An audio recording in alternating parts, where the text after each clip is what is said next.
So let's spend a minute, Ethan, talking about one other thing, kind of bringing it all the way back full circle in the atherosclerosis world. I generally tell my patients that there are four big pillars of risk in ASCVD: smoking, hypertension, ApoB, and metabolic health. And that last one is kind of squirrely because, I can't point to one number that tells me, like, I can point to your ApoB, I can point to your blood pressure, you're either smoking or you're not smoking. But here I talk about the sources of fat that exist outside of your subcutaneous, depots of fat. And I typically talk about 5 of them, but I know you tend to focus on a couple, so I want to double click on those. But just for folks listening, right? I think the generally accepted principle of this is we as a species, one of our remarkable advantages in evolution was our ability to store energy. Without this capacity, we wouldn't exist. And so we have this vast network of subcutaneous adipose tissue, white adipose tissue, that is incredibly adept at storing triacylglycerides. And I think what appears very clear is that different people have a different genetic capacity for how much they can store. So I kind of liken this to a bathtub. Everybody has a different size bathtub.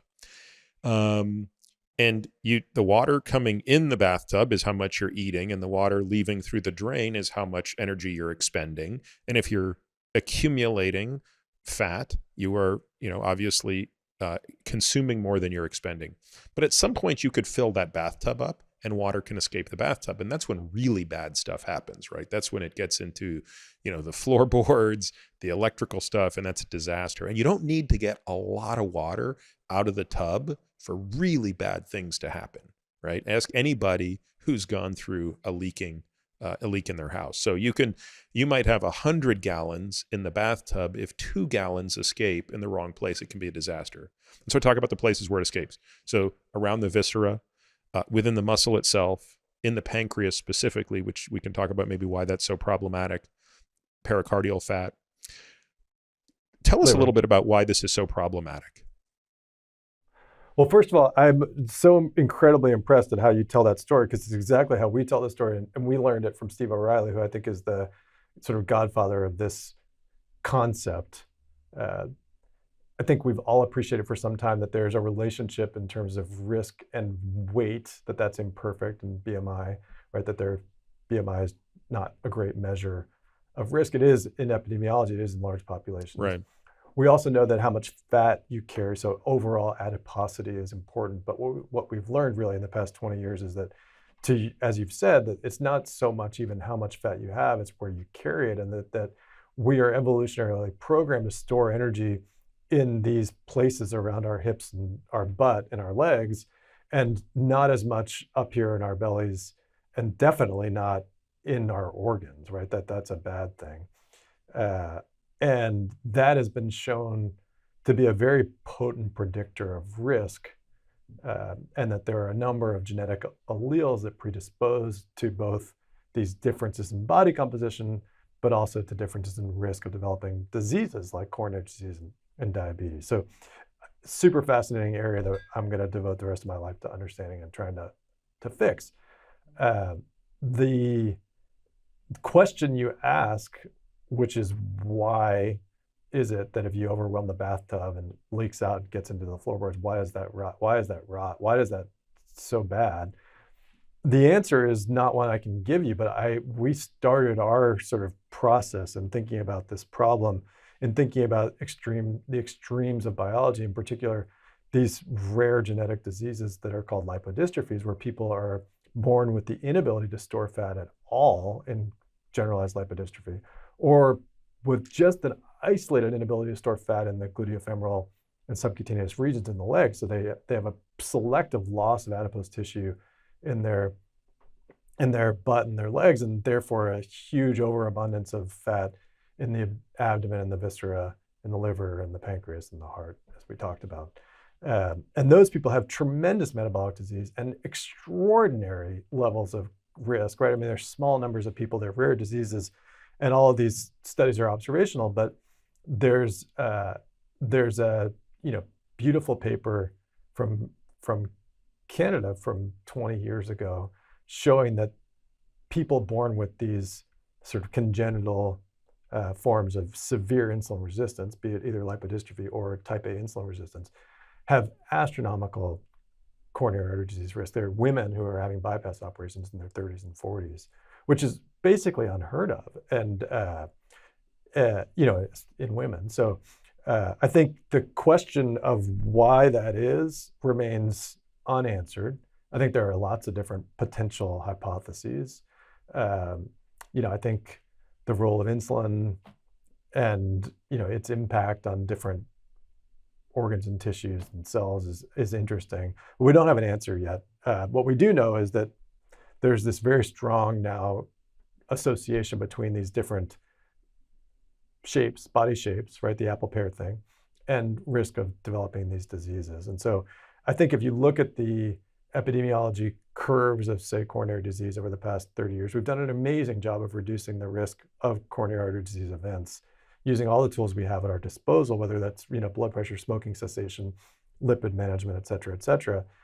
Yet, as you mentioned at the very beginning, it's still the number one cause of death in the world, and even in the COVID era. And so it's still a huge problem. So the question then to all of us is what is that? Is that just that we're not adequately using the tools we already have, or is it that we're missing something else, or is it a combination? And I guess I would sort of probably bet that it's some combination of sort of we're just not doing a good enough job with what we have, and there's probably something else there.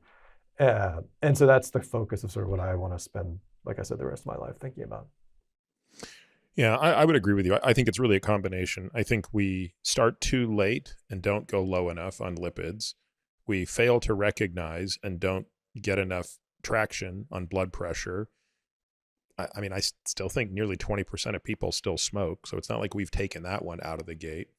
And then I do think that this pillar of poor metabolic health is so improperly understood. And I don't think we're identifying people at risk because, I mean, I think about how little I know about my own state here. I mean, I have a pretty good sense from any blood test you can do. I can do a DEXA scan. It tells me how much VAT I have. My transaminases are adequate, so I'm going to assume, and based on last test, no liver fat. But I don't. Other than that, it's a real blind spot, right? I mean, I don't have the clarity that I would have about my ApoB, for example, or my blood pressure. And that's I think because we're sort of increasing our very poor resolution of this problem, starting with like the most blunt tool of all, which is BMI, and then moving to other things. Yeah. And even what you just said, I think it still represents probably a very low resolution image into this, right? Just focusing on VAT. We know that's bad, but so here's a question, right? Just a thought experiment: is what is the problem with VAT? Is that a defect in the ability to store fat where it should be stored in the gluteofemoral depot? And is that just a manifestation of that? Or is there something different about VAT? Is there truly a benefit to having more fat in the gluteofemoral? So in other words, to your bathtub analogy, if you could make a bigger bathtub, would you be more metabolically healthy? Well, certainly there's one experiment that Gerald Shulman did that, obviously it's a contrived experiment, but it would certainly suggest in the model. So he looked at a mouse model where the mice had profound insulin resistance, and he would just put more and more subcutaneous fat into those mice, and they got fatter and they got less insulin resistance. They actually got paradoxically fatter and healthier. So in at least that intervention, allowing them to get fatter, making them have a bigger bathtub, improved them. But it's not clear that that's the same thing, right? In other words, that doesn't answer the question, is VAT bad simply because it's not in the subcutaneous space, or is it doing something fundamentally different? And I think that's where we want to sort of eventually understand, right? Are there cytokines that are coming out of those cells that are different from the cytokines coming out of the other cells? And how does that there are all kinds of factor things. into it? There are all kinds of things that we're learning about the difference in basal lipolytic rate between the two depots. And again, we're just describing these depots based on what we can see and how we can describe them based on a DEXA scan or an MRI. I think right. It's just so low resolution. It's very low resolution at this time. I think what we can say is that in a patient with lipodystrophy as an extreme who has normal lipids, right, not normal triglycerides, so maybe a modest elevation in ApoB, but ApoB triglyceride, that those people have extreme increases in risk independent of their traditional risk factors. We think that there's a group of people, and I've now, as I've been thinking about this, begun to see these people all over. And once you see them, you can't not see them. But we think there are a group of people here who represent probably some polygenic version of this, where there's a relative decrease in fat in the legs. Like I can think of patients now who come to my practice who may have a tiny little pot belly, but their lipids were sort of not that bad, and their legs are super skinny, and they had a bypass at 38 or 40 or 41. And the number of people I can think of like that keeps getting bigger and bigger. And I think what we're going to learn is that sort of that gluteofemoral storage capacity is going to be an important driver of risk in this context. And finding ways to change that, if it's possible, would be of great benefit. I think it remains to be seen if it can be changed. There is some, very poor evidence, right? If you talk to the plastic surgeons, they've begun to understand that there are metabolic consequences to taking fat out of places like the legs and the hips that are very different from taking fat out of the belly. And so I think, again, we're just getting at sort of something. It's like Jerry's, experiment of putting in more subcutaneous fat. It's just helping to guide us towards this idea that there's something there. And especially where it's, go ahead. No, it's fine. No, I was just going to say where I think it's really going to be interesting, Ethan, is when you start to look at this in the much larger and less extreme population of those without lipodystrophy. So the cases you're describing are profound. But the question is, this is probably also playing a very big role in people who aren't the ones showing up for bypass at 38 years old, who don't have the complete lipodystrophy, where they have no ability to store fat on their legs and hips. And so the question is, are there targeted and directed therapies that can be aimed at the metabolic tip of that spear? Well, that's what we're doing. So my answer to you is we think so. We need to do the experiment to demonstrate that. But if using human genetics as a guide, there are a large number of alleles that seem to confer this concordance of changes that in both directions. So for example, people who are born with have alleles that confer more gluteofemoral. So really what's important is not so much the amount of visceral fat you have in an absolute sense or the amount of gluteofemoral fat. It's really the ratio. It's called, in DEXA terms, and it may be on your DEXA report, it's called fat mass ratio. So, and there are different levels that are normal or abnormal for women and men, but having a high fat mass ratio, meaning having more fat up here and less fat down here, is bad. And there are alleles that confer that, and that they do also confer a bunch of changes into other things that we know are bad, including, lipid-based biomarkers, and then diseases like coronary disease. And how concordant are these alleles? So do you have enough data to look at identical twins and say that the genes are completely concordant between them and the phenotype?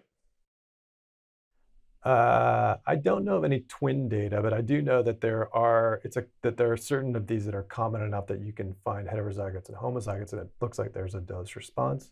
And again, it's not just one, right? It's not like there's just one of these things. So I do think there will be targeted therapies, and we'll test one sooner than later.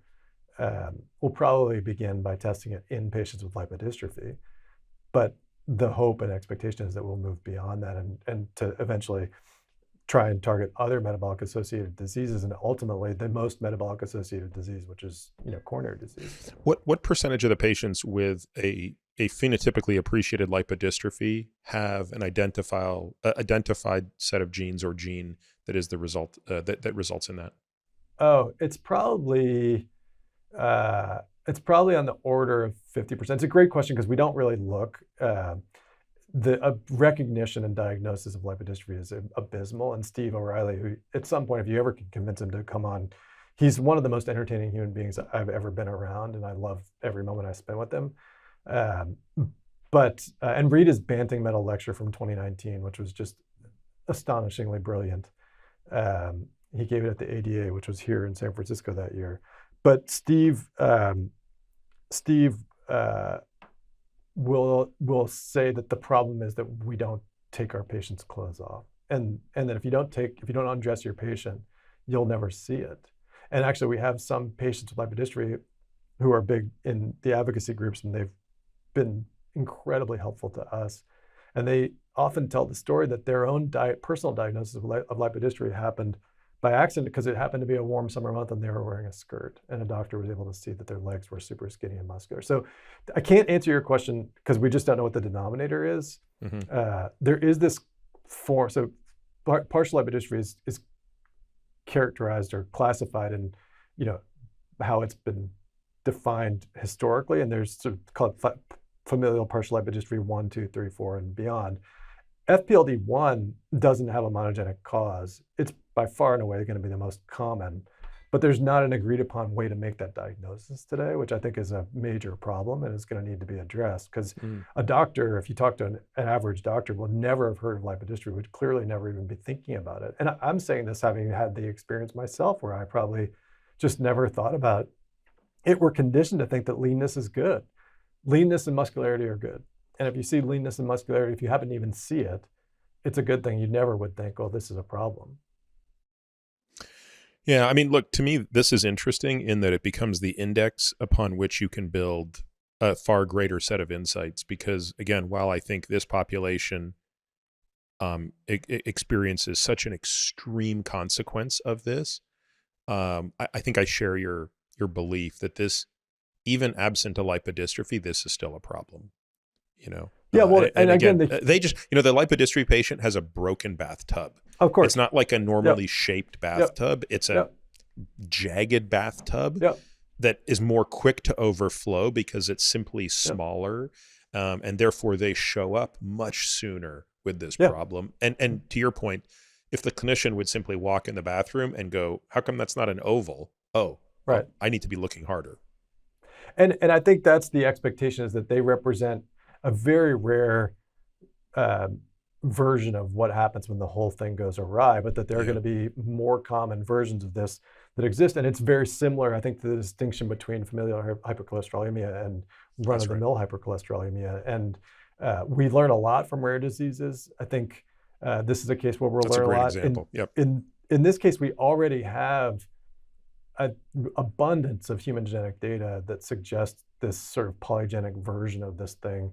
And there will be some papers coming out soon with collaborators of ours that will show that the FMR itself conveys more risk even than smoking status.